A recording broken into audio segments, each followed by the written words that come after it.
Tonight, a return to Canada's Rink of Dreams.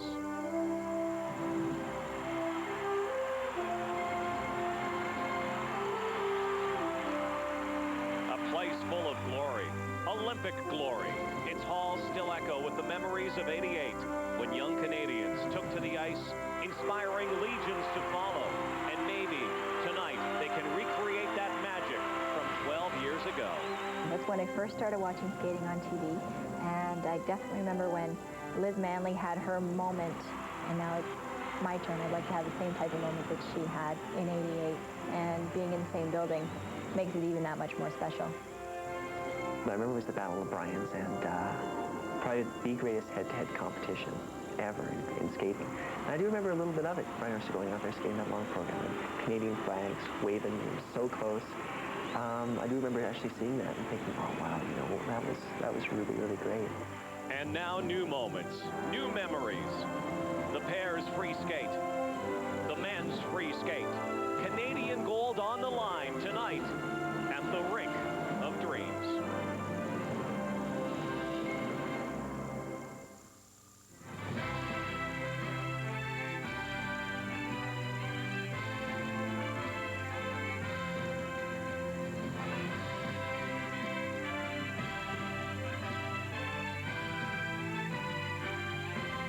From the Winter Olympic City in 1988, now the host of the 2000 Bank of Montreal Canadian Championships. Big night tonight.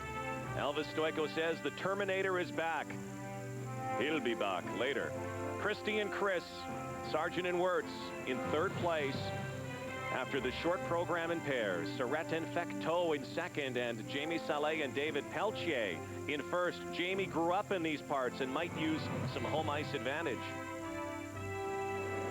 And good evening, everybody. I'm Rod Black. Welcome to the 2000 Nationals. I have an idea for you. Take your remote control and put it on lock for the next 3 hours, because we have a fabulous night of skating. It begins with the women's short program. We're going to take a look back at last night. Jennifer Robinson is the defending champion, but everybody's been talking about this 14-year-old phenom named Nicole Watt from Melfort, Saskatchewan. After that, we'll come back live for the men's free skate. We haven't seen a men's event in this building like this one since the Battle of the Bryans in 1988. Emmanuel Sandou, the challenger, Elvis Stojko, the champion. And then we'll have the pairs free skate, Jamie Salé and David Peltier, the leaders, Christy Sargent and Chris Wirtz, the defending champions, but they currently are in third place after the short program. Also tonight, Shae-Lynn Bourne will be with us via satellite. We'll be talking to her. We'd like to have her here competing, but she's not because of injury. Her and partner Victor Kratz, the Canadian dance champions, unable to defend. Shae will be with us to talk more about her knee injury and whether she's ready to go for the Worlds. But with more on tonight and what's happening backstage, let's join our reporter, Rob Faulds.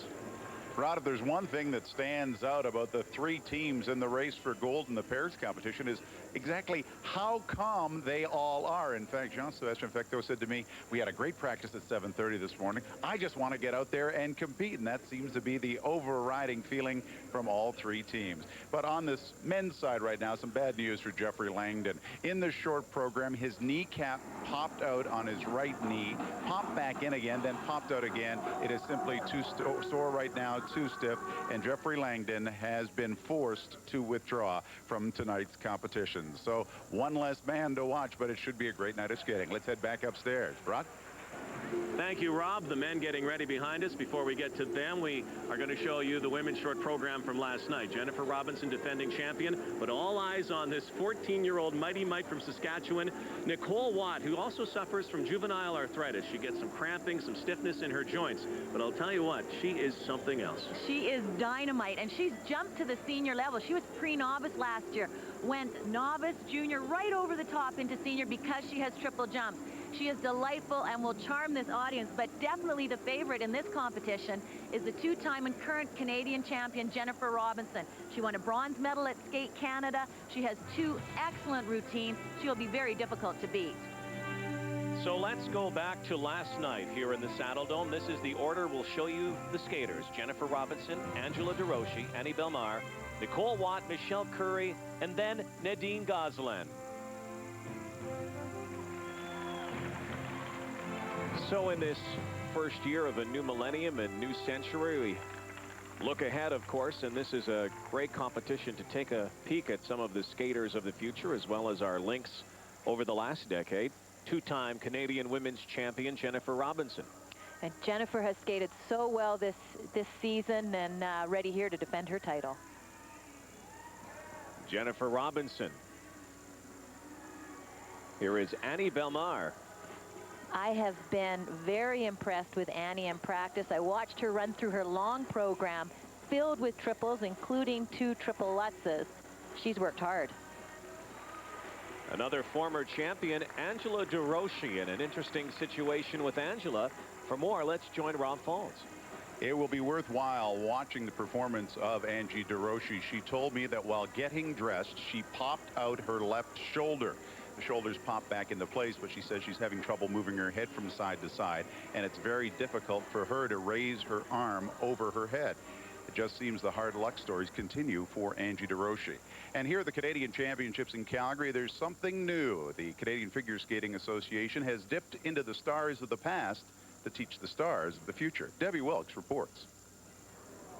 The CFSA boasts a membership of almost 200,000 skaters. Nearly 1/4 of those compete at one level or another. By the time a skater reaches the national championships, they're considered to be part of the top 1% of skaters in the country. Now the project changes from learning to skate to learning to compete. To do that, the CFSA has come up with a program that uses the experiences and skills of some of our greatest world champions. We wanted to have some individuals that, of course, had some specialty in singles. We wanted to have some that had a specialty in pairs, specialty in dance. And that was sort of where we saw defining the program. Let's start from there, and maybe we can build on that. But that's where we originally saw the idea of putting together a bit of a team that could then go out and cover the whole country and cover the disciplines as well. The team consists of Olympic coach Mary Jane Stong and world champions Barb Underhill, Petra Burka, and 2-time Olympic medalist Brian Orser. I've been out there already a little bit, and I've worked with some young kids. And of course, I'm very impressed with some of the young talent, but I'm also impressed with some of the young new coaches that we have. And they're so eager to learn from myself and Petra and Barb, you know, to share our experiences. And their enthusiasm is great, and that's really what it's about. Brian and Barb have recently come on board. It's Petra Burka who has already been in the trenches, helping many of our young stars become the best they can be. We had actually a lot of fun, and I learned a lot from her and how it was when she competed. And it was quite a while ago, and it seems the same because it's always the same pressure and the same thing happening. It's not just the skaters who will benefit from the involvement of the Dream Team. National coach Paul Wirtz also sees it as a boost for the quality of coaching in Canada. When you have somebody that's been there, they've done the whole thing, and now their whole focus is on you, the skater and the coach, and to make the team a better place so that the athlete can perform. We're very lucky to have the team, very lucky. The Dream Team, with their medals and experience, a brand new long-term resource for Canadian skaters. Our next skater from the Western Ontario section, Jennifer Robinson. And with mom and dad in the crowd, here is the defending Canadian women's champion, looking for her 3rd title, Jennifer Robinson.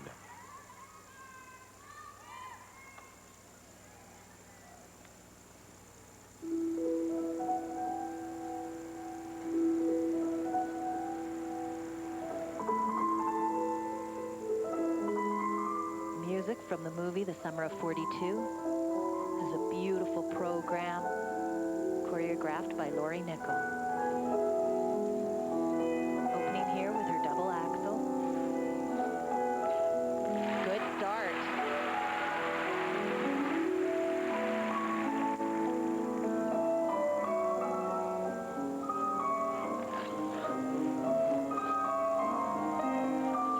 Her most difficult jump. Triple Lutz, double toe combination. 2-foot landing, and she hit the boards.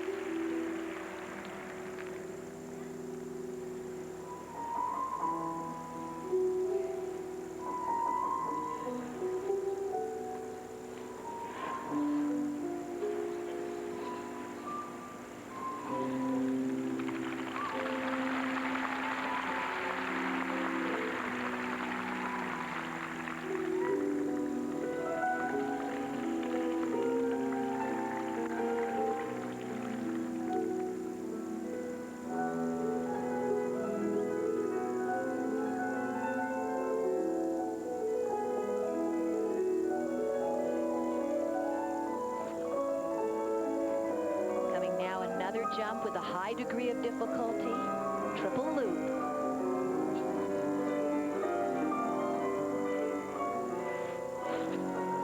Double.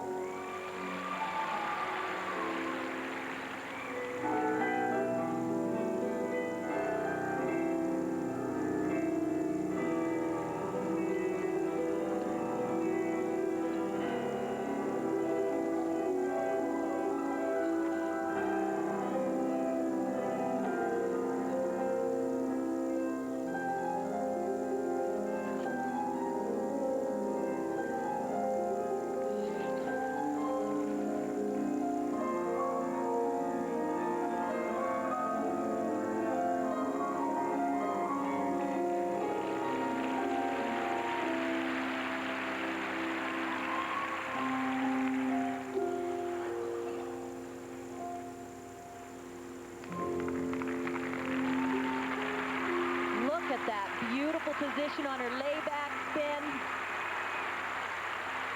Captivating performance, but some trouble on the jump. Notoriously, she has had problems in the past in placement of her jumps close to the boards, proximity, and this time she almost went through the boards. She stayed on her feet, however. And there's Dad. Souvenir from the 2000 Canadians for his daughter, the champion.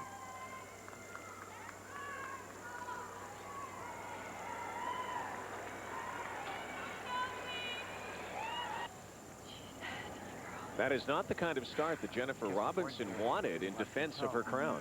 Her coach, Michelle Lee, told me that Jennifer had more trouble training for this competition than she did for her Grand Prix events. Remember, she was third at Skate Canada. So much pressure to retain her title. Very close to the boards, 2-foot landing. Then she smacked into the boards, was able to do the toe on the end. Now let's take a look at her triple loop here. Normally a gorgeous jump for Jennifer. You could see the takeoff landing slipped, her edge slips, and what happens is a skater gets anxious, rushes the timing, the upper body starts to turn in the air before the lower body is ready to jump. Couldn't rotate that jump. Again, it is a beautiful program, but in a short program, those are huge deductions. Mark for Jennifer Robinson. Again, there are other skaters to come. 4-6, but 4-6s and 4-5s and a 4-3 5-2 aren't championship marks. 5-2. So Jennifer 5-4 will need a huge free skate. Presentation marks much better. 5-1, 5-5, 5-6. The marks for the rest of the field to shoot for. 5-4, 5-5. Thank you. Our next skater, representing the Eastern Ontario section, Angela DeRoche. Well, as Rob Falls told us, Angela DeRoche popped her shoulder out while getting ready to skate, putting her costume on. Everything looks okay, however, for the 1998 Canadian champion. And sometimes an incident like that can take your mind off all of the nervous tension, distract you a little bit.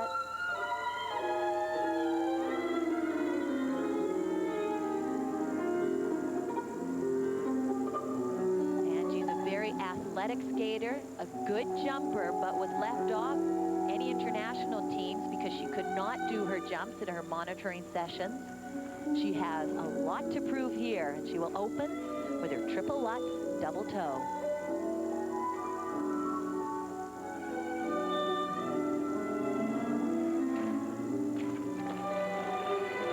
Step out on the landing.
triple axel.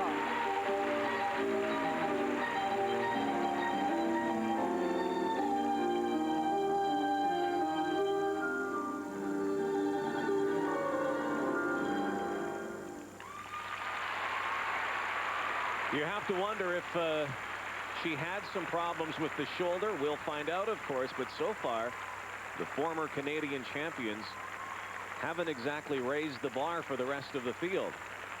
Marks to come for Angela DeRoche at the 2000 Nationals in Cal. So dumb. Third at the Nationals last year, champion 2 years ago, Angela DeRoche. And this is not a case of coming to this competition and not being prepared.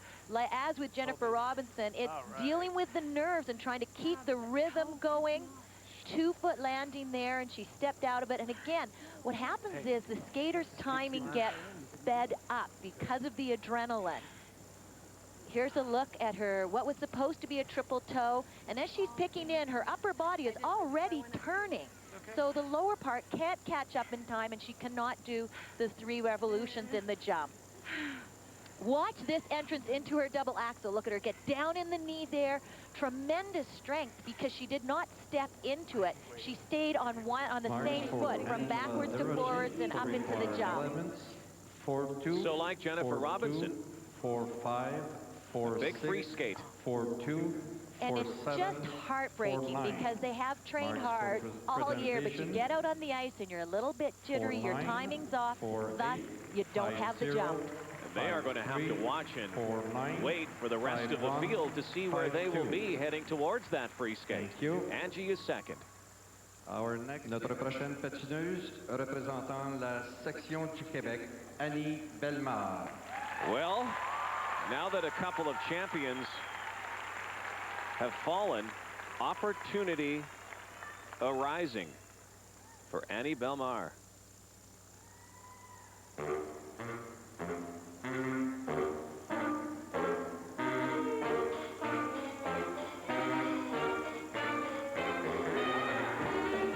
Annie has looked extremely impressive all week in practice, but she too in the past has had trouble with nerves.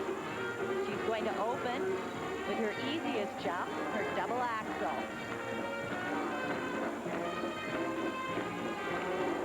Single.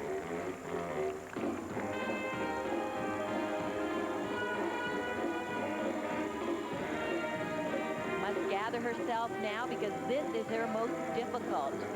Triple lutz, double toe. Beautiful. Good girl.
Element, she can find herself in first place. Triple toe, double. This might become a competition. The skater who makes the least amount of mistakes.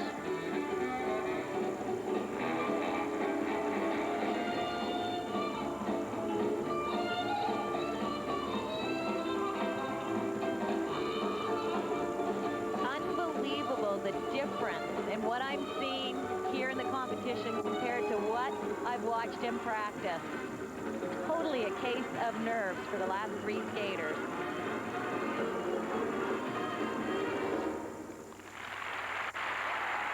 And it's not going to get any easier. Remember the free skate. 4 minutes long. This is 2.5. Might be a case of last woman standing, or perhaps even last girl. The stars just might be aligning here at these 2000 Nationals for the youngest skater in the field. Nicole Watt getting ready to skate as our coverage on CTV continues. Well, this competition so far has not exactly been a template for great skating, has it? Very discouraging for these skaters. Annie has competed internationally this year. She said she took a lot from that experience watching some of the world's top skaters. Here's a look at her best jump. Triple Lutz. Look at the height there. Lands it on 1 foot into the double toe and just hangs on to the landing there. I thought once she had that under her belt, the triple toe would be easy, but again, she rushed her timing on the triple toe, turned it to a double. You would have to think that many of these skaters know what is happening out on the ice, or should I say what is not happening. The skaters that precede them. And nobody so far has been able to capture the moment. Again, low marks. Required elements. But certainly in line with the deductions required. Oh, and you can just see the disappointment there for Annie. It's not what she's capable of, and you just want to put out your best. Very discouraging when you don't. And now preparing for the free skate. Currently third. We will now have a 15-minute interval while... And on the ice warming up, she has received a lot of attention, and she has never skated at the Nationals at this level before. Only 14 years old, 4 feet 10 inches tall. Nicole Watt. Sometimes when you're 14 years of age, you don't even know what pressure is. You just skate because you love to skate. Nicole won the Western Divisional Championships. Nice double axel there as she warms up for her short program. Some people are calling her the next Tara Lipinski. That's a pretty big order. We'll see what happens to Nicole. But up in the upper deck at the Saddle Dome, our Rob Falls is with her fan club. Welcome to Section 210, otherwise known as Saskatchewan West. These are the gang from Milford and from Saskatoon. Everybody show your signs and cheer. I'm with the grandmas. This is Grandma Orma. This is Grandma Imogene. And you nervous? Not, oh no, I noticed you're marking here. You keeping good track here? Sure, I'm keeping track. Keeping track with the hands like this. It's a very, very steady work. They're here. They're full of support. We've got a brother. We've got aunts, uncles, the grandfathers. We've got everybody here. There's going to be a lot of noise. Now, Mom and Dad are not in this section. Mom and Dad are way over there in the good seats. Apparently, they're the only ones who can afford the good tickets. There they are, Maxine and Doug Watt. They look a little more nervous than the rest of the clan up top. Our next skater from the Saskatchewan section, Nicole Watt. She virtually has come out of nowhere. Mom and Dad watching. Nicole Watt, first time at the Nationals. Only 14 years old. What an incredible moment, and what a huge opportunity right now. Coming out of nowhere is right. Last year she was in pre-novice. She jumped over novice and junior right into senior.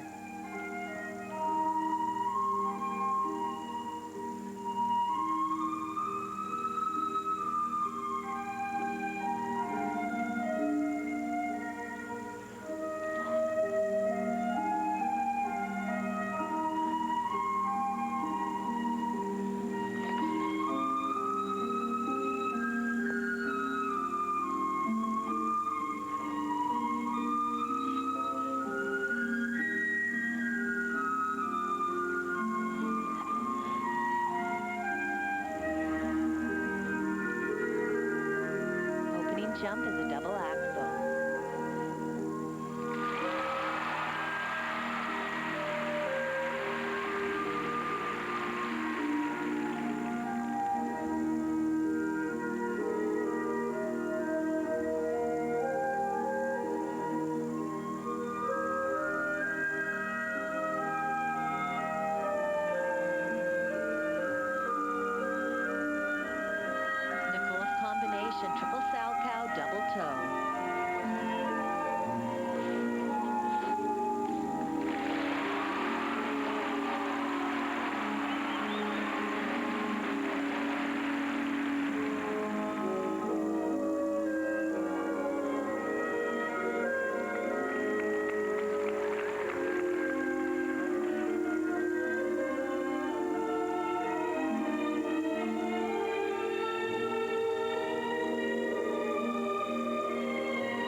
in Calgary.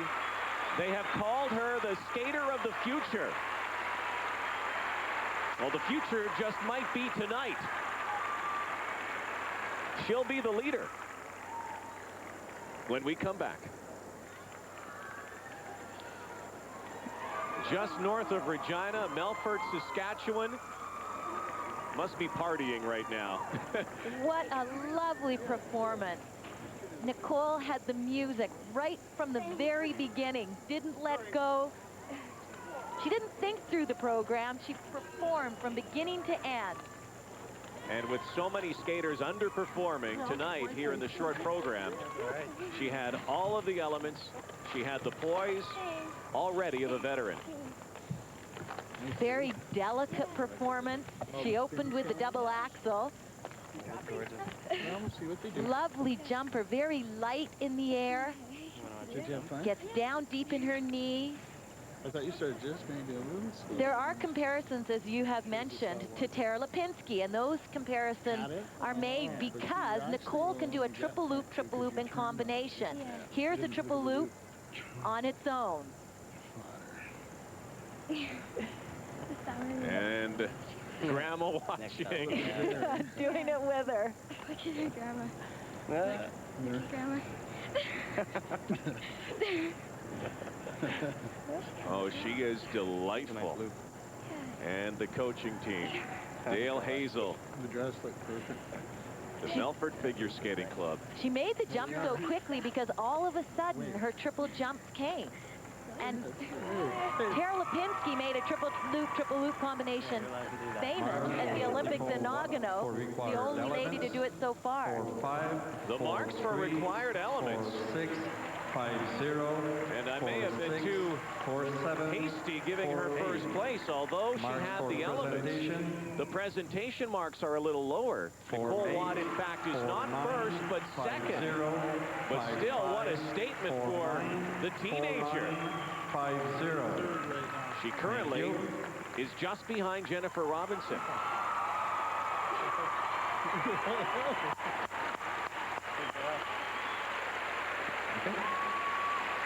Our next skater from the Alberta section, Michelle Curry. And still an opening for the top of the leaderboard. Michelle Curry, 19-year-old from Edmonton. Last year she was number 5 in Canada.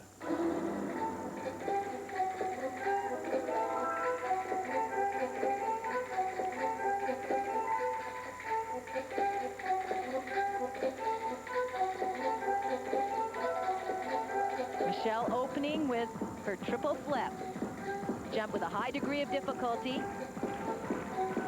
Yeah!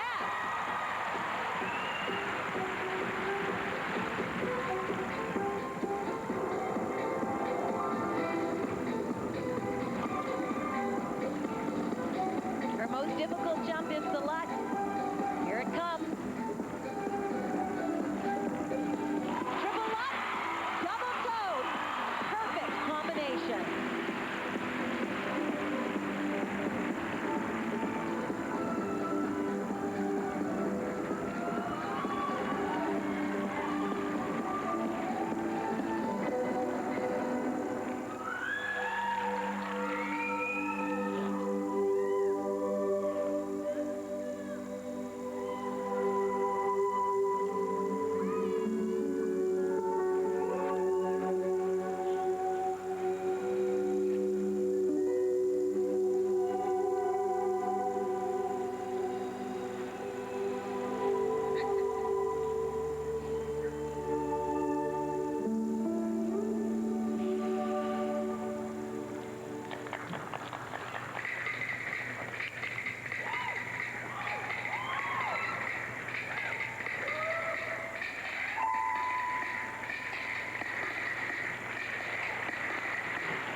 Michelle finished 8th at Skate Canada. She said in the short program, the crowd distracted her. She wasn't prepared for an audience to clap along with her program.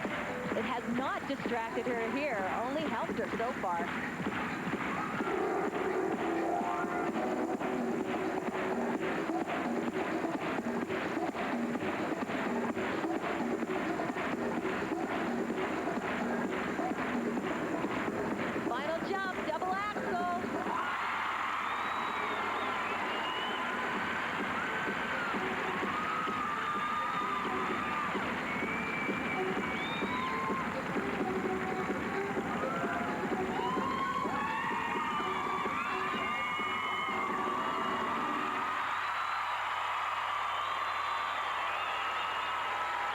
so far is the skate of the night.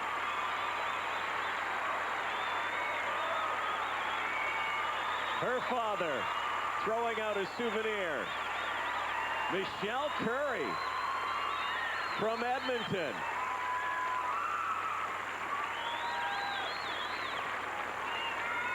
We'll have her marks in a moment from the 2000 Nationals. Absolutely fabulous. That was exciting. Just really exciting. Michelle Curry, absolutely ecstatic. Thank you. Hi, Robin. Hi, Neil. Just before her performance backstage, Please. I know. Michelle Curry Thank you. was reading a little credo. I guess she believed in herself tonight.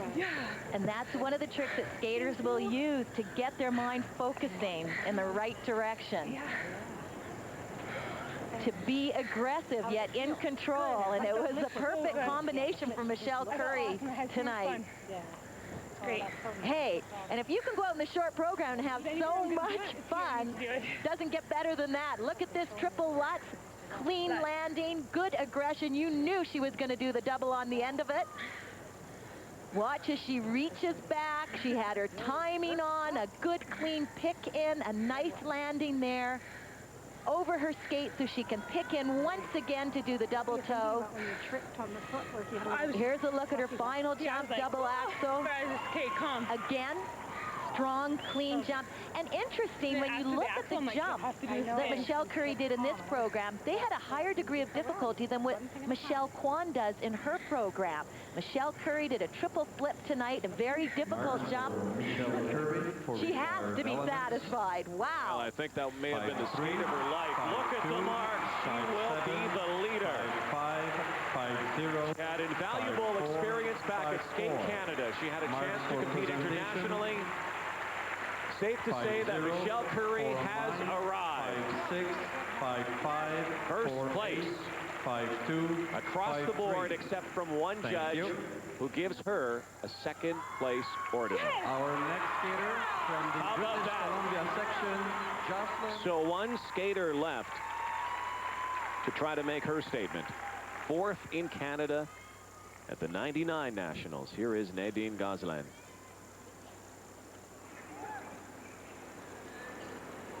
Nadine has competed twice on the international circuit this year. Highest finish was 7th place at the Cup of Russia.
Last skater of the women's short program, Nadine Gazlan. Where will she rank heading towards the free skate? We'll find out when we come back to Calgary, Alberta. Marks coming up for Nadine Gazlan. We couldn't show you all of the women, obviously, because of time constraints. 16 women in the field, and only 3 women were able to stand on their feet, only 2 with really clean programs. Well, if you can get your head wrapped around doing the jumps in the short program in ladies skating, you can be very successful. They can do it in practice. They cannot take it out into the competition when it counts. Nadine Gazlan, 6th after her short program.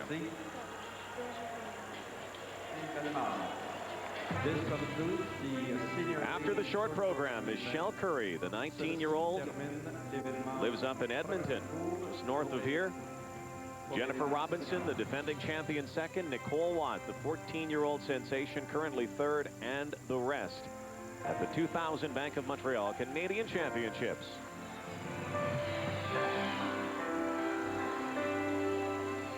Michelle Curry, skating like Michelle Kwan almost. And the leader is with Rob Falls. We saw the note said believe in yourself, and boy, did you ever. It was a solid program all the way through. Yeah, I felt really good going into competition. I mean, training since all through the year has been going, progressively better and better, and I just had the confidence in myself to do it. What did you learn then from the time when you had the chance to be in a Grand Prix event to here in Calgary, the Canadians? A lot. I actually learned a lot from the other skaters, the older skaters that have been there a lot, and I really took, you just have to believe in yourself. You can't worry about anything else around you. You just narrow focus and go for it, and there's nothing will stop you. What do you think about now as you get ready for the free skate? Do you build on this, or do you now just, maybe put this away and think about it later? Definitely put it away and then go for the long program. Whether it's good or bad in the short, you always have to just leave that there, and it's the next day you have to worry about. Good luck, too. Thank you. And how about Nicole Watt? There's another young one who believes in herself. 3rd after the short. Nicole, our cameraman said you were so relaxed backstage that you almost fell asleep. Is that true? Actually, I was going through my program, so I was just mentally in my head, so. But you seem very relaxed. You didn't seem to be worried about the big crowd and the big support from Saskatchewan? Actually, yeah, I mean, I really enjoy competing, so it's been really good, and there's quite a few from Saskatchewan, so that's really nice. A lot of my friends and stuff, so that's really nice. So you weren't concerned about how anybody skated, you just wanted to sort of stay focused on what you were doing? Yeah, I mean, you want everyone else to skate good, and I just wanted to go out and do my thing. So, yeah, it went good. Congratulations to you. Thank you. Thank you. But before we get there, let's talk about last night, Tracy Wilson, and that women's short program. There might be some people a little confused about Nicole Watt's placing in 3rd right now. Some might feel that she could be a little higher. Well, it has to do with what the judges call the base mark, and that is the mark that the deductions come from. So Jennifer Robinson, who is a very strong, powerful skater, has fabulous spins, a beautiful program. Her base mark is around 5.6. Nicole Watt, who still has to develop her strength and her spins, her base mark is around a 4.9, 5.0. So that was the difference. But nonetheless, for Nicole Watt, a terrific skate. And she will skate for a potential medal along with Michelle Curry and Jennifer Robinson. Tomorrow night on CTV, we'll have the women's free skate as well as the free dance. And, of course, the big news this week, the absence of the Canadian champions, Shae-Lynn Bourne and Victor Kratz, because of Shae-Lynn's knee injury. Shae is in our studio in Toronto, and she's with us now. Shae, tell us about the knee injury, when it happened, and give us an update of when you could possibly be back. What actually happened after the Sears Open in training, I hit the boards and overbent it and tore the meniscus, and only found out it was torn this week after an MRI. It's sort of been getting worse all the time, and I feel right now I really have to tend to my knee and make it 100%, so when I do go out on the ice, that I can skate 100%. As of right now, I'm giving it 3 weeks of physio, and then I have to make a decision at that point if it should be scoped or not. So it's a lot of time right now. That's the problem, and I'm hoping that I'll be okay for Worlds, but that's not 100% at this point, sure. Shae-Lynn, why did you decide to go to the Grand Prix final with the knee injury? Well, I guess every competition is so important, and I didn't want to have to miss that for any reasons, and I thought I could push myself through it, and I did push through it and still could skate, the best I could skate, but after doing that, I've overdone it, and maybe that was wrong to neglect the knee. I don't know, it's hard to say because there's so many events, but at this point, there's no way I could have done nationals and maybe not worlds either. I don't know at this point, but I hope I can, I really do. Let's look back for a moment at the Grand Prix competition in the final. Not great results for you, but can you look back and tell us how you're feeling about it now and put the whole thing into perspective? Well, it was a strange event. I think we skated really well, but after that, I think we even now have to put a lot of thoughts into what the plan's going to be, especially 3 weeks from now. We're waiting for Natalia to get back because she's in Calgary with you guys right now, and we haven't really had a full talk with the three of us. Okay. So we have a lot of decisions to make all together, and I think maybe in a way it was a positive thing. I think a lot of good can come out of it. Shae-Lynn, 5th place at the Grand Prix. How do you turn it around? What changes do you have to make to get back into contention for the world title? It's hard to say right now. My biggest thing is just getting back on the ice because I can't do anything until I can take care of my knee. That's my first priority, and then I think we've got to go back to the drawing board and see what can we do to be up there? What is it that we're not doing? We have to figure that out, and we have to sit down and do it and make the right decisions. I know you can't speak for Victor, your partner, but how's he feeling right now? He's doing well. I think, you know, I feel bad for him because in a team, if the other's hurt, you're hurt. And unfortunately, he has to wait once again for my knee, and I feel bad that he has to go through that, but he's been very supportive. He's flying home to Vancouver since he doesn't need to be in Connecticut right now, and I think it gives him some time to think too, which is probably good. So bottom line, do you think you can make it to the World Championships? I don't know. I honestly can't give you the answer at this point. I wish I could. I wish I could for myself, but it's hard to say at this point. All right, Shae, I know a lot of people here miss you and Victor. Thanks for being with us. Good luck with the knee. Thank you very much. And, you know, I do miss being there, and I want to also say sorry to all the fans and the people that went to Calgary that we can't be there to entertain them. But I was watching last night, and I have to say I think all the skating was great, the pairs and the dance. There's a lot of strong skating out there, and it was exciting to watch. Well, keep watching, Shae-Lynn, because we've got an exciting men's final flight of skating. Here's who will show you: Emmanuel Sandou, Elvis Stoico, Ben Ferreira, Ravi Walia, Jason Deneme, and Fedor Andreev, who actually skated earlier. He currently is the leader, but he began the night in 9th place. So Fedor Andreev will show you some taped action after our final flight. There is a buzz in this building. Let's join Rob Faults. Rob, there's also a question mark next to the name of Jason Denome. Jason is suffering either from a severe case of the flu or from food poisoning. He was in the hospital earlier today, had an intravenous tube in to give not only an extra dose of saline to try to rehydrate him, but he also took some Gravol. He is trying the warm-up, but he will make the decision after he comes off the ice whether or not he'll be able to compete. Thank you, Rob, and keep in mind, Jeff Langdon has pulled out with his knee injury. Classy ambassador he has been over the last few years for men's skating in Canada. But this is going to be something else. Interesting order, and as I mentioned, Fedor Andreev, last year's junior champion, is currently the leader. And tying his skates and getting ready is the two-time runner-up and a former junior champion himself, Emmanuel Sandou, who currently is in 2nd place behind Elvis Stoico. And he took such a huge step in his short program by landing the quadruple jump. Now he can take his next step by showing us that he can do 2 great performances back-to-back. There's his coach, Joanne McLeod, and there is nothing more worrisome than watching your skater frantically lace up their skates after their name has been called. Joanne watching, and Emmanuel tightening. And here are the standings so far. Skaters who have skated already tonight, unfortunately, no time to show you them. But Fedor Andreev, we will show you his skate a little later. Jeffrey Buttle 2nd, Derek Schmidt currently 3rd. Emmanuel Sandou, Elvis, Ben Ferreira, Ravi Walia, Jason Deneme coming up. Emmanuel is ready, and so are we. Welcome, everyone, live in the Saddle Dome. The men's free skate for the Canadian Championship. This is the same program that Emmanuel skated to last year. Collections of violin music. A very ambitious program planned, 8 triples, 1 quadruple jump, and a story behind it also. His blade is the violin bow, the ice is the violin, and he is the musician.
Ballet training very evident in this slow piece.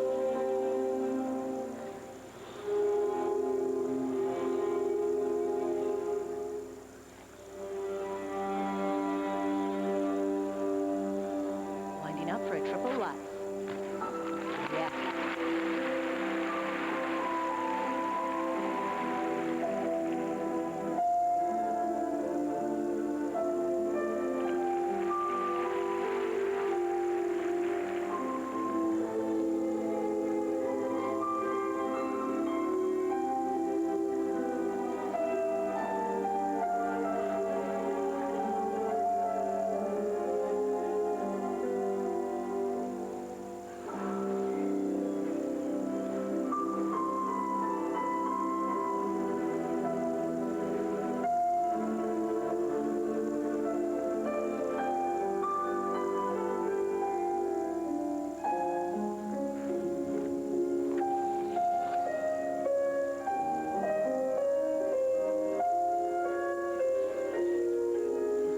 Triple axel coming up now.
On this spin.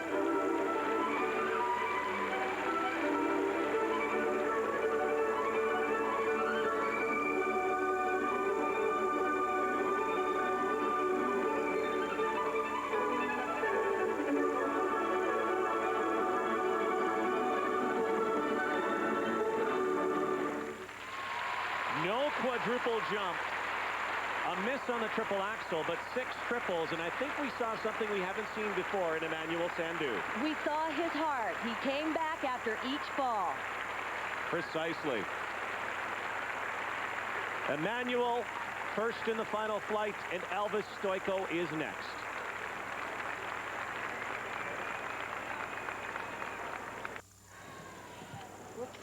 It wasn't the best Emmanuel Sandou performance we have seen. But what we did see, like you mentioned, the courage to come back. And this performance tonight might show him that indeed he won't have a meltdown and he can come back. Well, look at what he opened with, the triple axel, triple toe. I think his dance training allows him to get a very quick rotation in the air. Here's a look at the quad. Reached back to pick in. It looked good and straight in the air. He just lost the landing. That is a terrific attempt. He turned the jump. He just couldn't hang on. His coach said that she has never seen him fall on the second triple axel like this.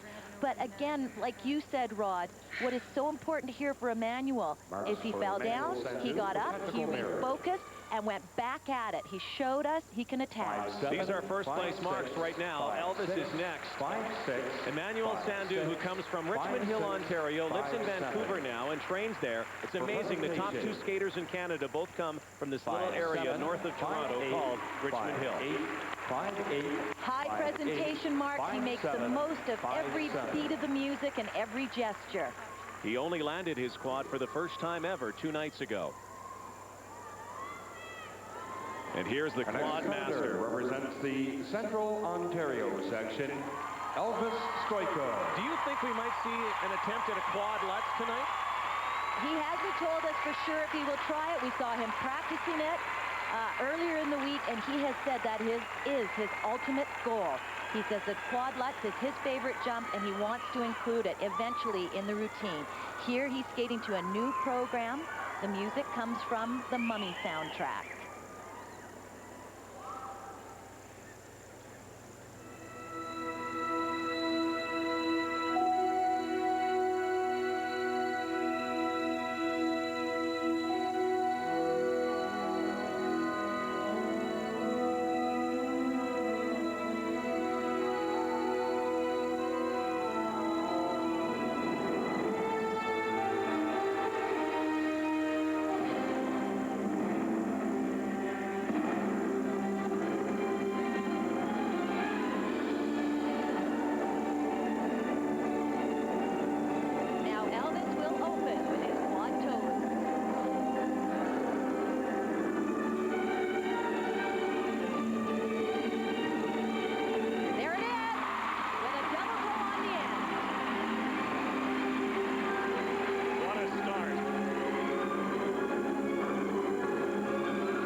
And the focus he needs to do these jumps. Triple Lutz.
the reigning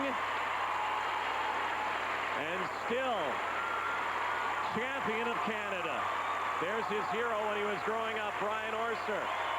The last time Calgary had a men's skate like this was back in 1988. The Battle of the Bryans. There is a warrior right there. Team Stoiko. There's proud mom, Irene, in the back.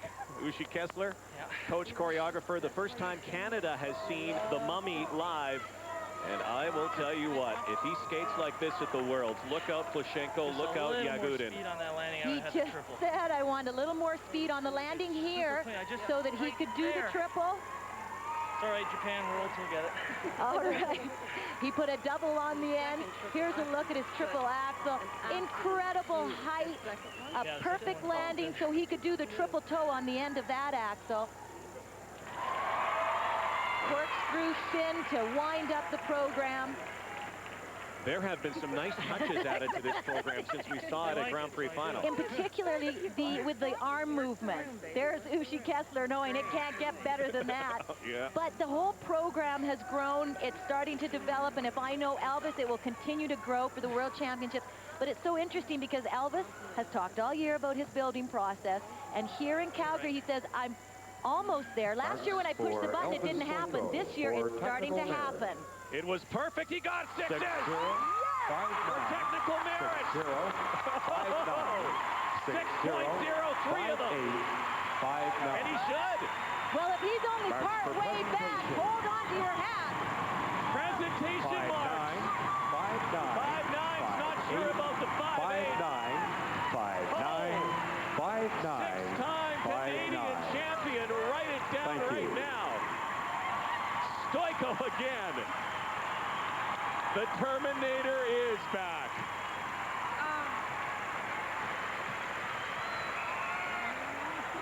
Our next competitor. So Elvis leads. Alberta. Emmanuel is second. Fedor Andreev, who skated earlier, is third. Don't forget, we're going to show you that at the end of this flight. But the electricity continues to build in this building. Ben Ferreira doesn't have the program to win this competition, but he does have a chance to maybe get second, certainly get on the podium. But what a tough spot for Ben Ferreira right now, skating after Elvis. He has to let the applause wash over him, keep his focus, keep his rhythm. And this is a program, a Western theme, as a tribute to this Calgary audience. Triple, triple coming up. Triple toe. Triple toe. Yes!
grew up in Edmonton, and he skates at the Royal Glenora Club.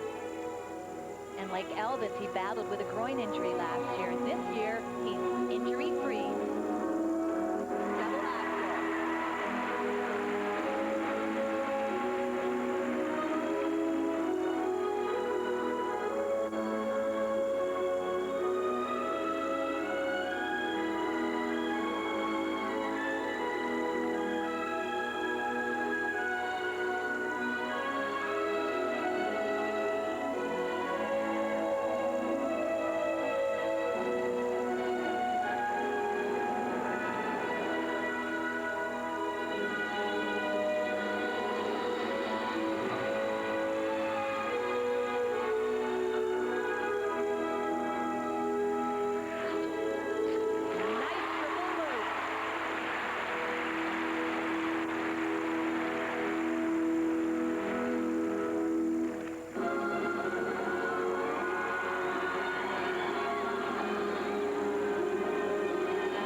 What a great fight going on tonight at the Saddle Dome. Only 2 places to the Worlds for Team Canada in the men's competition. We know Elvis is going. Who will join him? Was that good enough for Ben Ferreira for second? Did the Lutz cost him? We'll find out in a moment. The marks to come.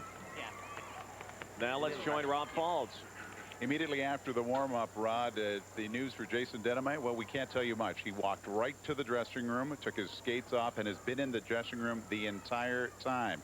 We do know that he has just put his skates on, so he could be ready to try it. He is suffering big time, and the word is he has no legs right now. Rod? Well, we'll find out about Jason. He might not be able to skate. And we're happy to have in our announce position with us Brian Orser, and we'll get to Brian in just a moment. What a night of skating so far. Ben Ferreira, unbelievable. And he is earning the reputation. Here's a triple-triple combination to open his program. He's earning a reputation as a consistent skater. It doesn't happen by accident. He often trains this program with 12 triple jumps in it just so he can get himself ready. Double run through, starts training in July. What he has done this year, he has raised his level of skating, earned the respect of everybody here in this audience. Had he made that triple Lutz, I'm almost convinced he would finish second. But that might cost him. For Ben Ferreira. Both skaters made mistakes. Sandu had a triple axel, triple toe combination. A higher degree of difficulty there. These marks are very, very close. For presentation. But you see, he is third. Emmanuel Sandu gets it on the artistry. Wow, Ben Ferreira, though, what an accomplishment for him. It looks like he's going to win a bronze medal here. Emmanuel Sandu is second. Elvis Stoico first. Still a couple of skaters to come. And Brian Orser, this is bringing back some memories of 1988. Next competitor. It certainly is. I mean, the intensity in this building is very reminiscent of 12 years ago at the Olympic Games. How about Elvis Stoico in that performance? Unbelievable, actually. You know, he makes every event, like Canadians, The same as Worlds, the same as Olympics. It's important, and it's a stepping stone to becoming a world champion again. You saw and you heard the boos from the crowd on the marks for Ben. That is because he's from Edmonton, so the hometown crowd wanted him to be elevated into second place. But now we have Ravi Walia, and Ravi is also fighting it out for a podium spot, a top 5 spot, and we'll keep you updated on Jason Dename.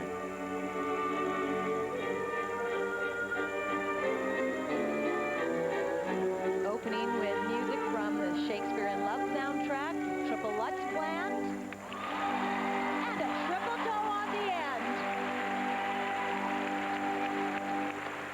It's been a triple kind of night, hasn't it? Certainly has, and Ravi has a real ease to his skating. I used to work with him when he was a young guy, as a junior, and that was the one thing that I recognized then, just a real natural rhythm to his jumping.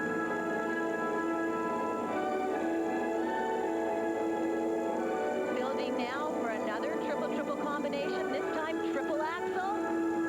No, single.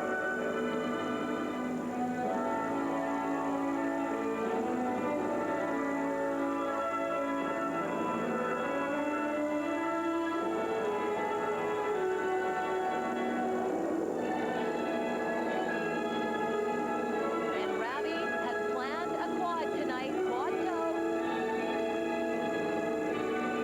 Triple.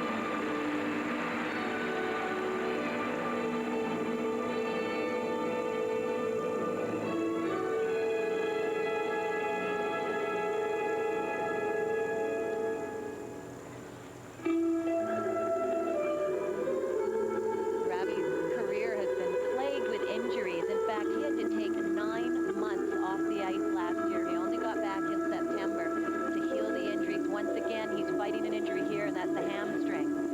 That's a tough injury too, and especially with these multi-revolution jumps, the hamstring is really the key muscle. And I've had some hamstring problems, so I know that the importance of healing this properly. I hope at this point in the program he uses this slow part to regroup. He's had a couple of mistakes with the triple axel and with the quad, so he needs to regroup, refocus, and then just bring it on home at the end.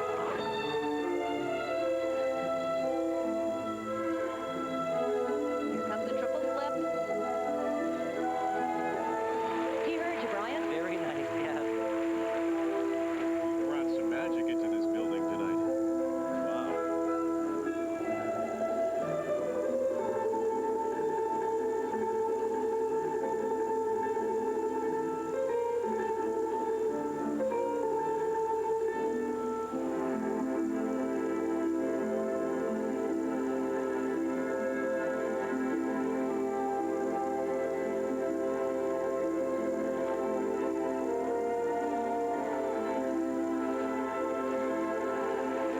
Landing on a triple salchow. I think some of the skaters are feeling some of the altitude here in Calgary. I think we're around 3,000 or 4,000 feet, and it certainly is a key to the end of the program, to keeping it strong. Or whether if you're trained, you can do it, like an Elvis.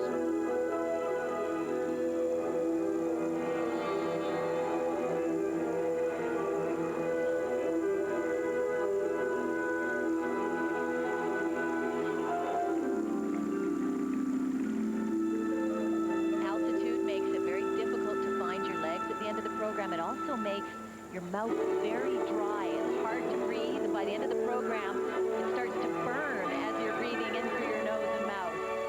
But the first thing that goes are your legs, and it's tough to jump.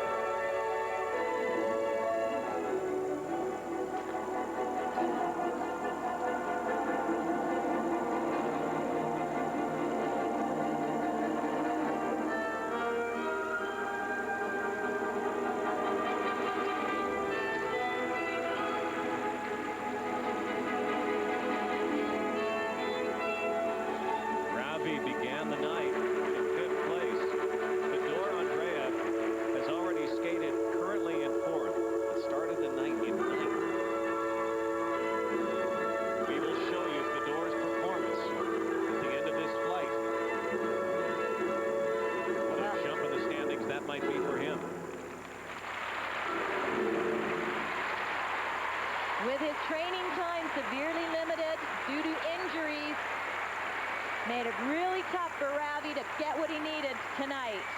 Find the strength to do the program. See where he will sit when we come back to the Canadian Airlines Saddle Dome and our coverage on CTV. 26-year-old Ravi Walia, 8th at the Nationals last year. He will be better this year, that is for certain. Oh dear, those things are going to be all over the ice. You can see he's favoring his leg a little bit there. You can see how he's sitting with his one leg up. I could see in the last minute of the program he was struggling. Either it was the stamina or possibly the injury or both. And especially when the stamina takes effect, then the muscles are working extra hard. And when you have an injury, that's the first thing that you'll start to feel. That's the first pain that you'll be feeling. Comment, Brian, on the depth in men's skating right now. It's fantastic. It's great. It's been so encouraging. And with my new job with the CFSA, they're making it easy for me. Brian Orser has become one of the consultants / coaches / gurus with the CFSA. Barb Underhill, Petra Burka, Mary Jane Stong, helping the youngsters. Ravi Walia has moved into 4th place ahead of Fedor Andreev and behind Ben Ferreira. And only one other skater to come, and he has been suffering with a bout of food poisoning. Final skater of the night is Jason Dainame. And keep in mind, he was 4th after the short program, so nothing is etched in stone quite yet. His color does not look good to me. We've just talked about the effects of altitude. He also has asthma. This music comes from the Life is Beautiful soundtrack. He actually spent this morning in the hospital with food poisoning. So this is, you know, he's outdoing himself by coming out and doing this. Well, he's opening with his triple axel. Great height, didn't have the legs to hold the landing.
It's been a tough couple of days for Jason and for Jeff Langdon, a couple of guys who have been known to give it their all in men's skating and really good ambassadors. Watch a hard fall there. Absolutely devastating. After the work it took to get here to this competition. Withdrawn from the competition.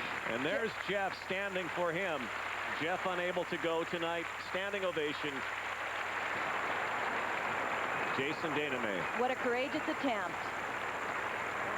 Tough luck.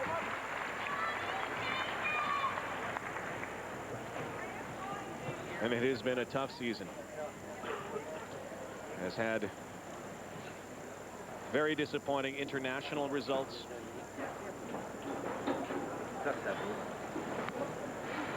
And so the standings, Elvis Stoico making it 6 Canadian titles in a row, and I guess that's probably the biggest ovation that one can hear, the one you get when you get respect from your peers, the skaters in the back. Stoico wins again, 6 Canadian titles, not quite the 8 that you had, Brian Orser, but he's still skating at 27 and skating maybe better than ever. Emmanuel Sandou, second, will join him at the World Championships in Nice, France at the end of March. Ben Ferreira, what a great skate. By the way, Sandou did have 7 triple jumps, so did Ben Ferreira, but Sandou wins on the presentation mark. Ravi Walia finishes 4th, and Fedor Andreev, what a story, finished 5th. Now, we couldn't show you that earlier tonight because we had some timing problems. He skated earlier, so we are going to take you back earlier tonight, and I think you all will agree that Fedor Andreev set the tone for the night in Calgary. The next competitor represents the Eastern Ontario section, Fedor Andreev. Last year's junior men's champion of Canada. He is 17 years old, born in Russia. He is a Canadian citizen. His mother, one of the great choreographers, Marina Zueva. Here is Fedor Andreev, but in 9th place after a very disappointing short program. Looking quite relaxed at the moment. Fedor will skate to Piano Concerto number 1, and this is a program choreographed by his mom.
Musician, plays the violin, and it does. His musicality oozes. Triple flip.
recently competed in the ISU Junior Grand Prix final, and he won a bronze medal.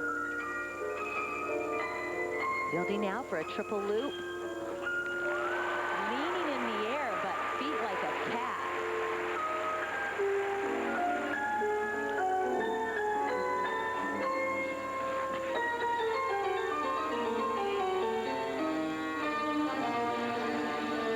Triple Lutz. Another lean. Hold it in.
Triple jump for Fedor, including the triple axel. He may make the biggest leap in the standings that we have seen in some time. He began the night in 9th place. Had he skated like that in the short program, he would be skating for a medal right here. Fedor Andreev. Well, we have watched Fedor Andreev in the junior ranks over the last couple of years. He is a remarkable young man. And what a future he has. Again, we emphasize the great depth in men's skating in Canada, and Fedor right now is a perfect example of who might be that next Elvis, that next turn out there. At 17, to have his maturity is just phenomenal. He chooses difficult music to interpret, but interprets it so well. And what a feat for him to get that triple axel. I don't know how close it was to two-footing, but I'll tell you what, that is something else. Let's take a look at his triple axel here. Oh, thank you so Nice height. A little turn there on the landing, and as his foot hit the ice, it wasn't all the way around. Watch here as he bends down, lifts into the air, a nice tight position with his feet, but see that, his landing leg, you saw the turn there. It was 1 foot. It is not clean yet, but still an important step. And look at this spin. And he obviously loves to compete and loves to perform, because there were times in the jumps in the air that they weren't perfectly straight, but he was able to pull them out and to save it. Let's take a look at the Lutz. Watch his body here. See the tilt?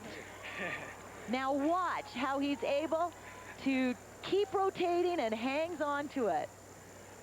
Very self-confident young man. And his mother, of course, the choreographer of the great Gordieva and Grinkov. And she had some magic here in 1988 when that pairs team won gold. And Marina has said that Fedor is quite a bit like the late Sergei Grinkov. What a set of marks, Rod! Oh, boy! That is his stepfather, his coach there, Alexei Cheparukin. And the presentation marks. What a quantum leap this kid's going to take tonight. 5-6, 5-6. Fedor Andreev. Thank you. Mark it down. He has arrived at the senior level. And what a leap it was. That, of course, was skated earlier this evening. Fedor went from 9th to 5th. Ravi Walia 4th. Ben Ferreira 3rd. Great skate for young Ben. Emmanuel Sandu, silver medal 3 years in a row. Elvis Stoico now 6 Canadian titles. What a night of drama. We had a withdrawal. Jason Daname couldn't continue. We had a number of standing ovations. In the top 5, 30 triple jumps were landed and 1 quadruple jump. That is a testament to the status of Canadian men's skating right now. Here's Elvis with Rob Faulds. Elvis, I know you say you're building, but that looked fully constructed. Thank you. Yeah, it felt pretty good. Just a little bit caught on the edge on the landing of the quad to try to get the triple off, and then maybe the double on the end of that. But everything else felt great. And practice today felt really good. I got a couple of quad lutzes down today. One foot just stepped out, and I'm just prepared to go. And this is a good start for the beginning of the season. What did you add to this from the time you really unveiled it at the Grand Prix Championship in France? Well, we added a low move. We swapped the second quad for the axle, rearranged a couple of the spins.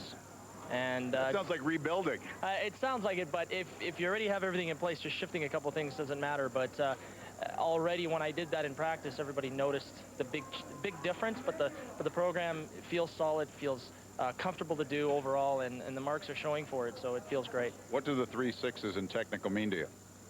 It means I'm back, and right where I was before, and stronger than before, and still building in the beginning of the season. This would be good for the end of the season, but right now I want to build and make it even better. Well, you know, the kids have got the quad, the triple, double. They keep throwing them in. It looks like, as you said, you're really just that one step away. Yeah, like they're happening in practice.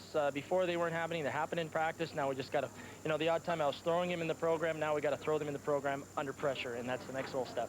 So where is this? Is this 90%, 95? What percentage of the final program is this? The looks of it, it'd be hard to say. I might keep that a secret for now, and you guys can see it later on in the year. Congratulations on another title. Thank you. Good on him, Elvis Stojko. How about this kid? He has been called the can't-miss kid. He missed in the short program, didn't miss much tonight. Here he is with Rob. Well, judging by the crowd's reaction and then your reaction, quite happy with that performance. I tell you the truth, I think that was the best performance of my life that I've done. I'm very pleased, very, very pleased. Your mom told me that you were a little tired coming to the Nationals because you'd really peaked. You'd stayed in top shape for a lot of the ISU junior events, and that you were a little tired coming here. You didn't look like you were fatigued at all. Well, do you see the amount of people here? The crowd was wonderful. Like, how many people here? Like 15,000 to 16,000. That's great. Pretty much packed building, and they just helped me get through. I just skated from my heart, and I don't turn out well. I know you were a little disappointed after the short program. Did you just sort of, you know, put that aside and say, well, let's just go for the free skate? Well, like some of my friends helped me out. I called a couple of friends, complained to them, but yeah, that helped me out. But yeah, my PlayStation always helps out, and but yeah, I just tried to forget about it, and I knew I could pull off the long because I've been skating well all season long, and well, it worked. Congratulations. Thank you very much. Thank you. Well done. An incredible night already. I have an idea. Lower your heart rate. Come back in a couple of minutes. We still have the pairs free skate. It's still continuing in Calgary. Championships. Now that men's free skate probably brought back a few memories of the early 90s when Kurt and Elvis used to go head to head, and certainly in this building in Calgary, the Battle of the Bryans back in 1988. Now earlier this week when this building was considerably quieter, another hero from 1988, Tracy Wilson, came out on the ice with one of the Bryans, Brian Orser, and relived some of those magical memories. What do you remember of that first stepping out onto the ice? I remember coming out and just my red costume coming through the curtain. The audience knew it was me, and just the enthusiasm and the energy and the anticipation just, I mean, exploded in this building. I mean, all of this empty space was full. And then, you know, as they announced my name and all of this happened, when I took my starting spot, there was just a sort of collective hush of 24,000 people just all going to each other, okay, let's watch, you know? And when it was totally quiet and you're waiting for your music. Great moment. Yeah. It was great. Calm? It was mine. Yeah. I can't say it was calm. And I wasn't in a bad, anxious moment. I was just, I don't know, I was very content in that place. Opening triple X. Opening boom, triple X. right here. You know, there was a sort of pause in the music. I can still feel it and hear it. And I landed on the pause, and then the beat of the music started up, And the whole place started to clap, which was overwhelming, and boy, that just carried me through. I remember your face at the very end of the performance. Center ice. Yep. Was it relief? Was it, oh, please let that be enough? What was it? Yes, it was please let it be enough. Please let it be enough. And I really didn't know how Brian Boitano had skated. I knew he had skated well, obviously. I felt it was enough. So for the brief moment that it took me to come to that spot to take my bow in the center and come off the ice, until then I really felt I was Olympic champion, you know? So I kind of know what it feels like. I mean, I really had that feeling. Now, where was the podium, right? Right here? Yeah. Center ice? Center ice. Do you remember that? I do. You remember? I do. I came out, and Brian was already on the first spot. And I just, you know, I wanted so much to be on that spot. And I was very familiar with getting on the second place spot, so I knew exactly the height and everything, so, you know, that's life. And then it was a great night of skating. Can you sum up your feelings of Calgary in the Olympics? It's never faded. It hasn't faded one little bit, and I don't think it ever will. It's life-altering, and in a very good way. I mean, what a great thing to take with you for the rest of your life. I think for anyone being at the Olympic Games. Those moments inspired so many. Kurt Browning to Elvis Stoico to others, and the pairs free skate. Shae-Lynn and Pelche, the leaders right now. Come back and join us again at the Saddle Dome. The Olympic Hall of Fame Museum, some of the remnants of Debbie Wilkes' medal performance. I think that dress still fits you over there. I wish. Let's talk about the pairs competition, an event you know very well. You're an expert in it. I don't know if you can really figure this one out going into the final skate, because Shae-Lynn and Pelche, they are the favorites, but it may come down to a battle of will and a battle of nerves. I think that's absolutely true, Rod. This place is a tingle with what might happen. Jamie and David are skating very well, but Chris and Christy are not going to go out of this with a really good fight. Mixed into that, Valerie Surrett and Jean-Sébastien Fecteau, who are, I think it was the performance of the night during the short program. The short program, we saw the side-by-side triples maybe be the equalizing factor. I would think the same thing tonight. Absolutely. The way pair skating is going these days, there is more and more emphasis being put on individual skating. Not just one side-by-side triple these days at the world level, but we'll be looking at two. And now our order that we'll show you tonight on CTV here at the 2000 Bank of Montreal Canadian Championships. Christy Sargent and Chris Wirtz, the third team on the ice, followed by Shae-Lynn and Pelche, and then Surrett and Fecteau, those final three teams in the final flight. The next competitors representing Central Ontario, Jacinthe Lariviere and Lenny Faustino. Only a couple of years removed from the junior ranks. This is Jacinthe Lariviere and Lenny Faustino, currently in fourth place.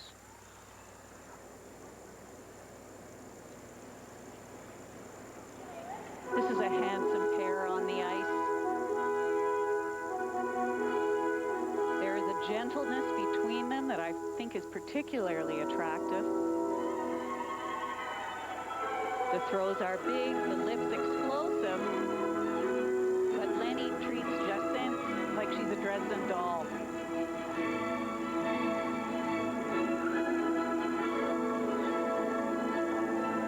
Like that. Beautiful twist. The team so much in control that Lenny let Jacinthe settle to the ice while he was skating on one foot. And good triple toe.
good death spiral, too.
Great satisfaction of completing 2 solid skates at a national championship. 18-year-old Jacinthe Larivière and 20-year-old Lenny Faustino. And still ahead in Calgary, the home of the Stampeders. Salé and Pelche looking to round up Jacinthe and Lenny. Train at the Mariposa Winter Club in Barrie, Ontario. When I watch this team, one word describes them: class. They've got all the elements. Here's another look at the twist. Again, the same kind of entry. Look how high she is, but watch when she lands. He settles her down 1 foot. And here, coming into one of the throws. The throw triple loop was a little bit of a problem. Let's see if we can see what happened. Notice that her body just kept moving. Her shoulders and her feet still turning. She will change feet here on the right back outside edge, wrapping the left foot tightly around the right. Hey, Jen. But notice how her foot was not in a good landing position, almost as if she was too far rotated. Coming out of the beautiful overhead lift, I love the position. Their speed was fabulous. Some beautiful positions, too. And right into a back outside death spiral. I'm going to use the telestrator here to show you her edge. She's on the outside edge, traveling on the circle. Lenny in a beautiful pivot position. The man must execute at least 1 full rotation in the pivot position. This could be a team we might be watching a couple of years down the road, looking towards Salt Lake City in the Olympics. And remember in '88, here in this building, Gordieva and Brinkman began an incredible legacy. 5-5, G&G are the heroes to these two. Their favorite team all time, Gordieva and Grinkov. 5-4. I should tell you, Lenny's got a website with pair skater David Mellencamp. If you want to look at it, it's Dantes Pair, D-A-N-T-E-S Pair at AOL.com. Have a look. Hey, Paul, how you doing? They are the leaders. The next competitors, representing Central Ontario, Michelle Bilo and Michael Pollard. Another young team, just out of the junior ranks. 7th last year at the Nationals. Michelle Bilo, 19. Michael Pollard, 25. And they are currently in 6th place after the short program here in Calgary.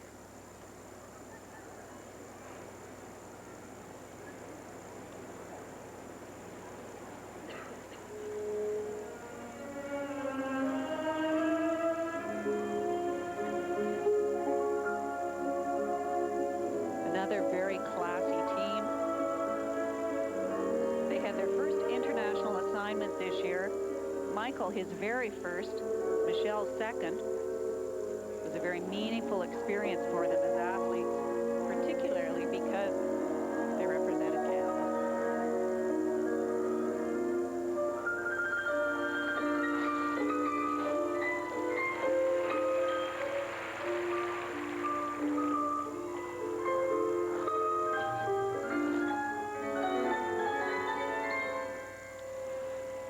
Strategy very interesting to start with the side-by-side triple to go right into a throw triple.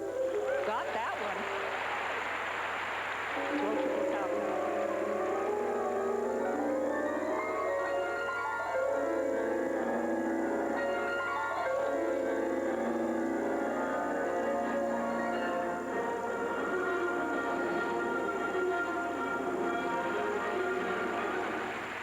On the world scene, at the world level, judges in the twist will be looking to see the women's rotation finish much earlier, much higher up in the landing.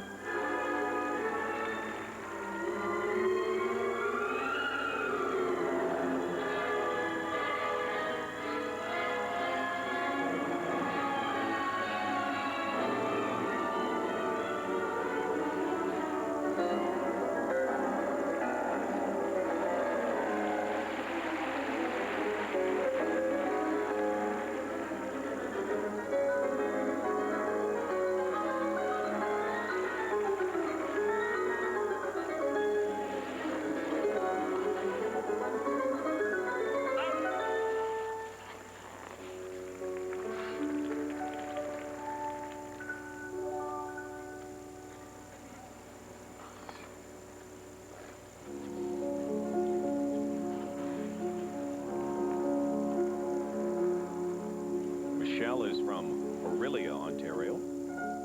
Michael from Toronto. They skate at the Upper Canada Skating Club.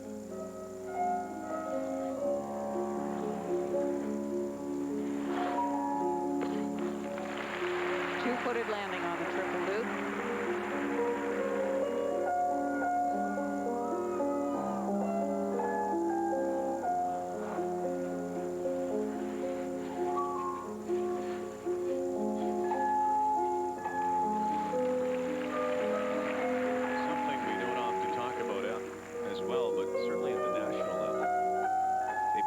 Students. And a single on a double axel. But studies and also training. Very difficult for some athletes. It's a challenge. Less difficult these days for single skaters now that they don't have figures to be practiced so often.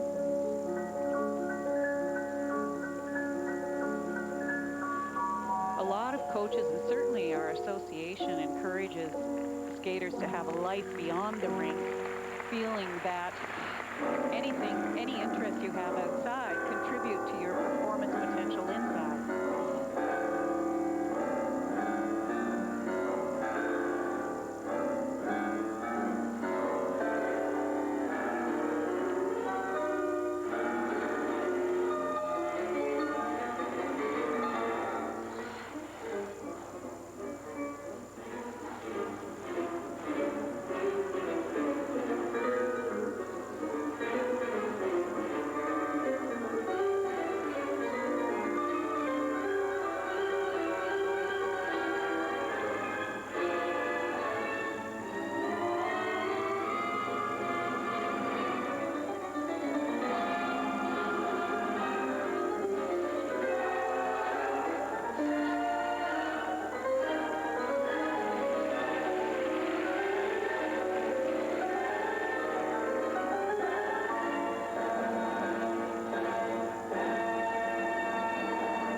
Michelle Bilo and Michael Pollard. Students, skaters, maybe would-be medalists someday soon. Sixth after the short program. We'll have their marks and much more to come from the 2000 Bank of Montreal Canadian champion. Coached by Kim Hanford. Some choreography also from Lori Nickel and Martin Smith. Young team of Michelle Bilo and Michael Pollard. They have terrific chemistry on the ice, Rod, and I like the way, as I watch them during practice, they work out problems, they communicate, they talk to one another. It shows in the performance here, coming up to the throw triple loop. She's lovely in the air, but look at right here, you can see that she's landing on 2 feet. It happens fast, but it was there nonetheless. I love listening to skaters' reactions in the kiss and cry area. A good look there at how skaters, during the difficult lifts, how the pair team will come up with their own variety of holds. Remember, pair skaters never skate with gloves on because, of course, your contact with your partner will make the difference about whether a jump or a lift is done properly. 5-0, 5-1, Milo and Pollard. 5-2, 5-1, 5-0. Very excited and very happy. Those are good marks. 5-0, 5-1, 5-2. Again, keep in mind there, 5-2, 5-1. only a couple of years into senior skating at a national level. 5-0. Presentation marks aren't bad, and they are currently in second place behind LaRiviere and Faustino with 3 teams to come in the battle for gold here in the Saddle Dome in Calgary. On Elvis Stoico's competitiveness. So here is the order of skate for the pairs free skate in the final flight. Sargent and Wirtz first, so they can lay one down and then put the pressure on Saleh and Pelche, and Surratt and Fecteau are last. That concludes This is interesting. This draw is to everyone's benefit. It's the place where most people would want to skate. I think Chris and Christy, although it means skating first out of the warm-up, it means you've got to cut your warm-up a little bit short, but I think they would prefer to skate first, get it out of the way. Jamie and David are good clutch skaters. So are Valerie and Jean-Sebastien. Rounding out the field, skating third out of this amazing group. Only 2 teams can go to the World Championships. Our next Only 1 team can win the National Quebec. Championship. A lot on the line right here. Sargent and Chris Wirtz. Husband and wife, 2-time Canadian champions. But they are third after the short program. Christy Sargent and Chris Wirtz.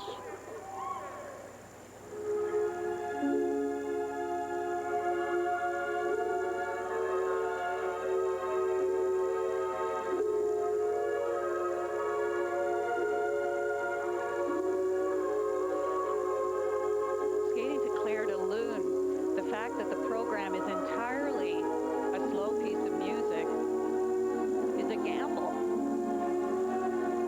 But I think it suits them beautifully.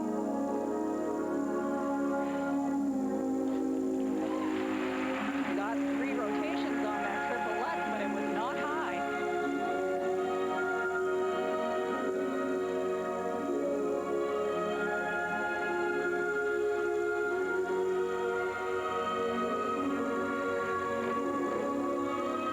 The next move will tell the tale, the side-by-side triple toes.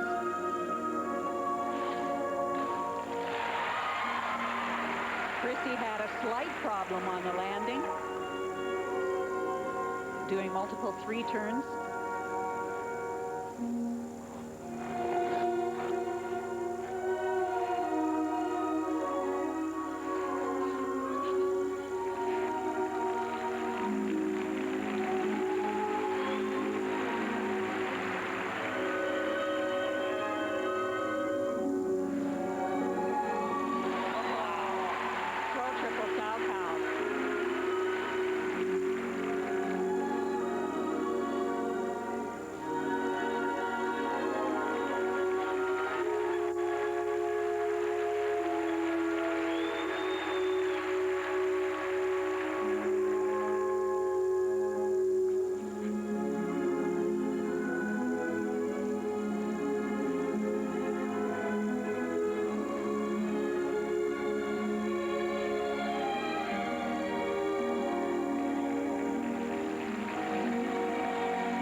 coming together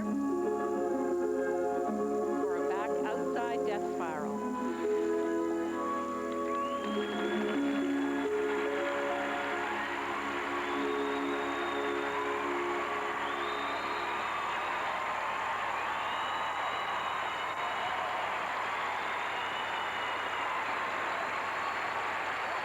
Standing ovation. Christy Sargent, who is from Alex, Alberta. And Chris Wirtz from Marathon, Ontario.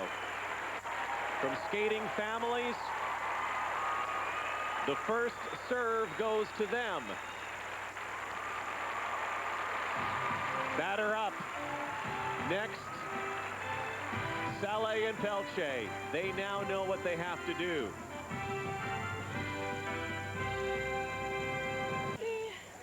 Welcome back. It wasn't perfect, a couple of bobbles, but they did stay on their feet. Minor glitches, really.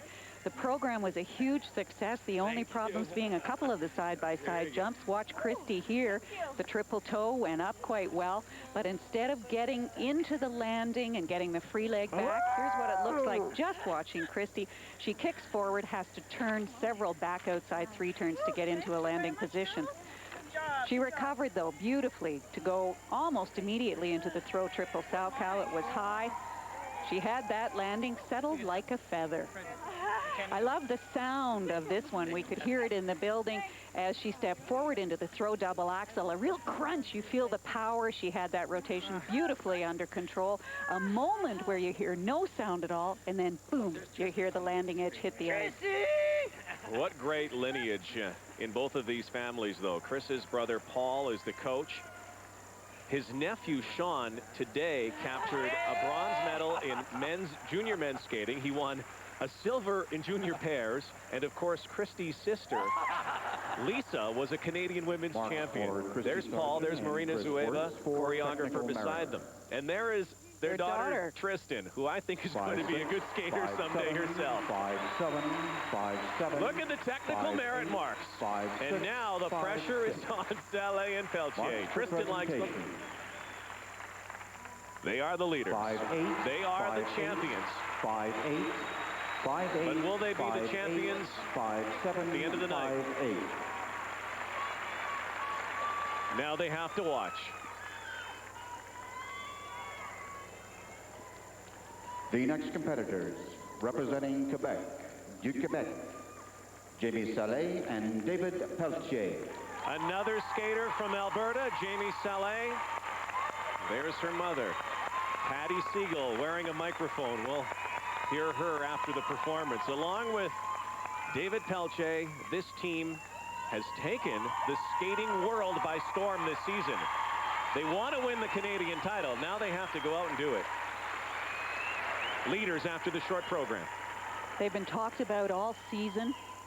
One Skate America over the current world champions. A great season. And a breathtaking program to the music from Love Story.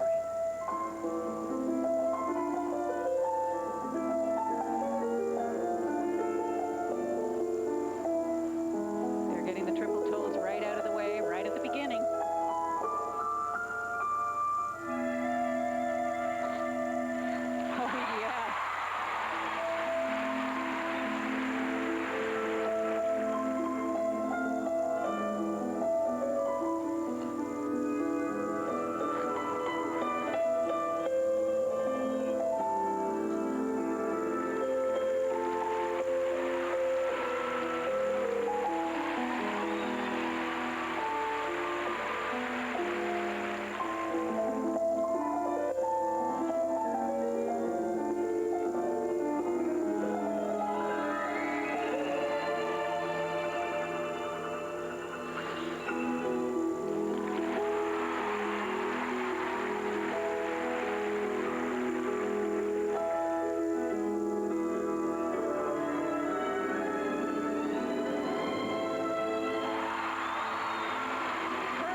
Jamie singled the double axel.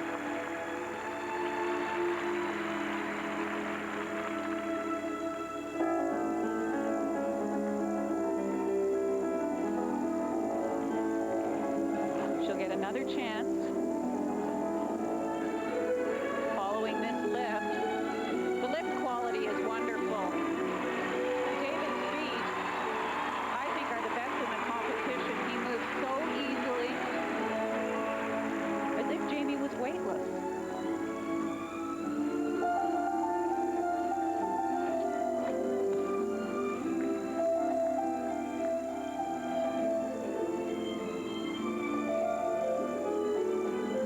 Here's another try at the double axel jumps.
So do about 15,000 other people. And a couple million watching at home.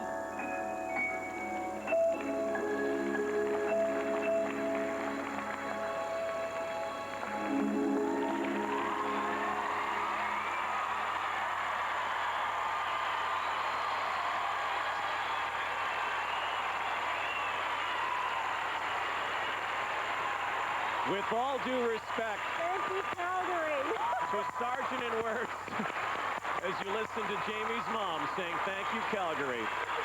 This may be the best pairs team we have seen in Canada since Isabelle Brasseur and Lloyd Eisler. I'm with you. Mom's speechless. Jamie did single a double axel, but it won't be enough to keep them out of first place. They are only moments away in another skate from winning a Canadian title. They've gone to the Worlds before with other partners. Maybe it was destiny that they would skate together. They'll be going to the Worlds again. And do you know something else? They could win the World Championship if they skate like that. Everybody's talking that way. I've seen this program many times, and it never fails to move me. And here comes Mom. Oh, I gotta just throw this stuff out there. There. And then I'll give this stuff.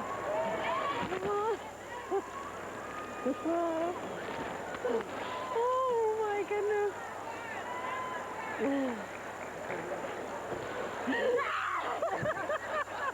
That's David's mother at the boards, too. Oh my God. Oh.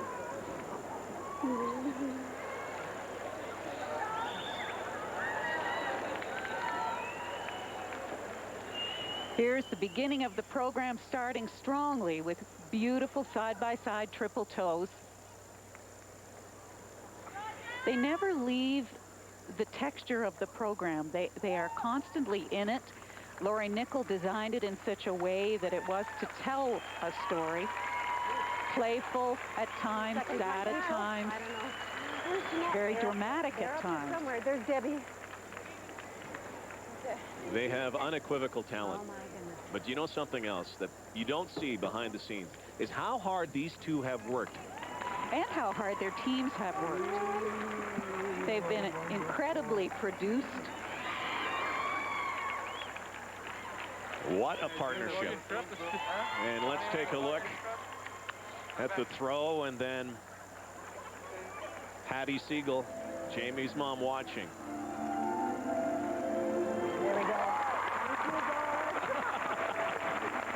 I don't know who it's tougher on, Jamie or mom. Patty is sitting with Rosemary Marks, who is a longtime leader of Team Alberta. Barbie Underhill.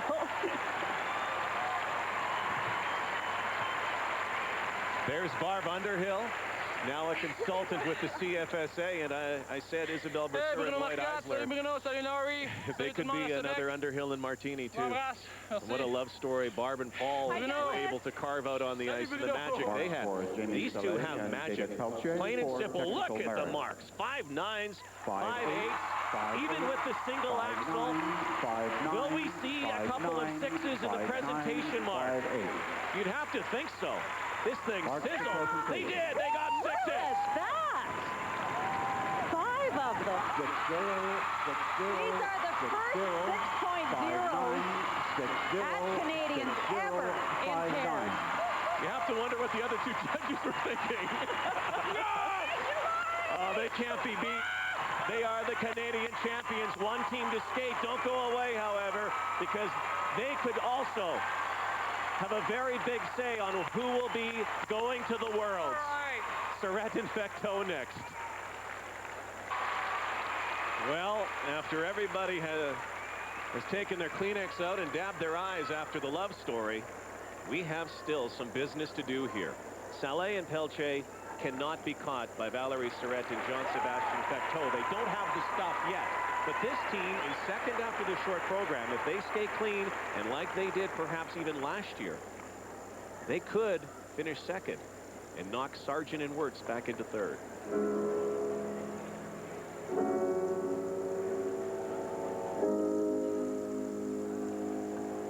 Valerie and Jean-Sébastien are training mates with Jamie and David under coach Richard Gauthier.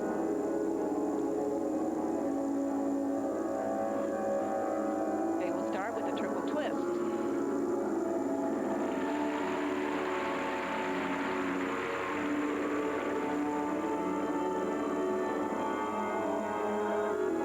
And next, their side-by-side jumps.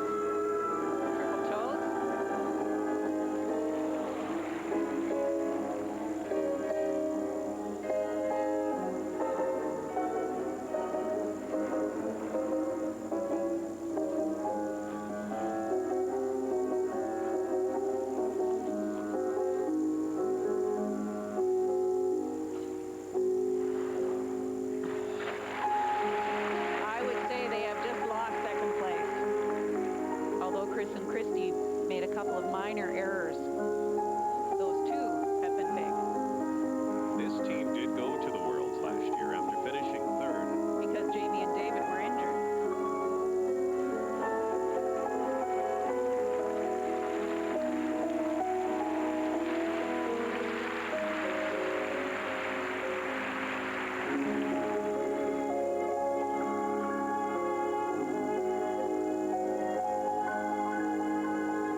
the energy gets sucked out of the building. A skater has to train for how they're going to bring the audience's attention back to them.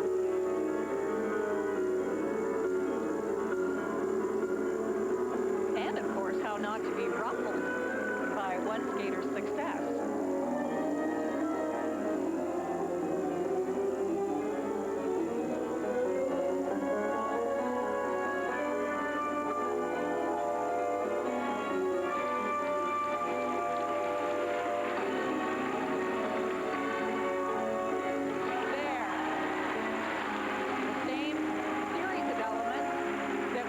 Successfully for them in the short program. The lift into the throw triple Salchow.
To be disheartening, and maybe the draw in this case did not work in favor of Valerie Surette and Jean-Sébastien Fecteau, likely to finish third.